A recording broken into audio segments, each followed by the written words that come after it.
Hello साथीहरू, सेवा नमस्ते। अनि म चाहिँ यतिखेर कहाँ जाँदैछु, कहाँ गइरहेको छु भन्दाखेरि चाहिँ रित्तो डोको बोकेर म चाहिँ सुकेको दाउरा खोज्न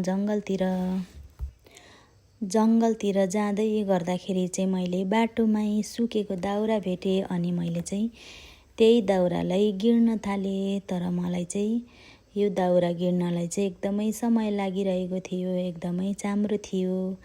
त्यही भएर मलाई एकदमै समय लागिरहेको थियो, साह्रो परिरहेको थियो साथीहरू।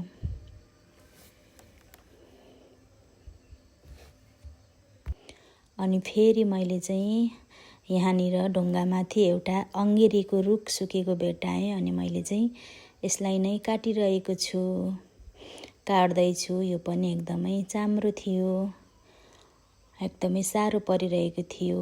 हातले ठेली मार्दा पनि भाँचिरहेको छैन है त साथीहरू। काटिरहेको छु, हातले ठेलिरहेको छु। अनि ठेल्दै फेरि भाँचेर आफैलाई झन्डै लाग्यो। अनि बल्ल तल्लो बारे पुऱ्याएर म चाहिँ वहाँ तलदेखि उकालो निस्किरहेको छु। एकदमै साह्रो परिरहेको छ। अनि कतिखेर चाहिँ तेर्सो बाटोमा निस्केर हिँड्नु जस्तो भइरहेको थियो मलाई चाहिँ। बल्ल निस्किन आँटेको छु। तर पनि अझै निकै समय लाग्नेछ मलाई यो उकालो निस्किनलाई चाहिँ। एकदमै साह्रो परिरहेको छ। फेरि मेरो भारी पनि मिलिरहेको छैन, त्यही भएर चाहिँ मलाई एकदमै साह्रो परिरहेको हो।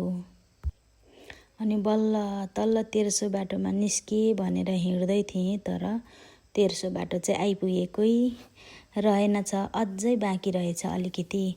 अनि म चाहिँ निस्किन लागिरहेको छु। तर मलाई चाहिँ तेर्सै बाटोमा पनि एकदमै साह्रो परिरहेको थियो, किनभने मेरो भारी चाहिँ अगाडि मात्रै दाउरा धेरै भएछ, त्यही भएर मलाई साह्रो परिरहेको थियो। अनि बल्ल तल्लो तेर्सो बाटो निस्कियो भनेर खुसी हुँदै हिँड्दै थिएँ। तर तेर्सो बाटोमा पनि उस्तै साह्रो परिरहेको थियो मलाई चाहिँ।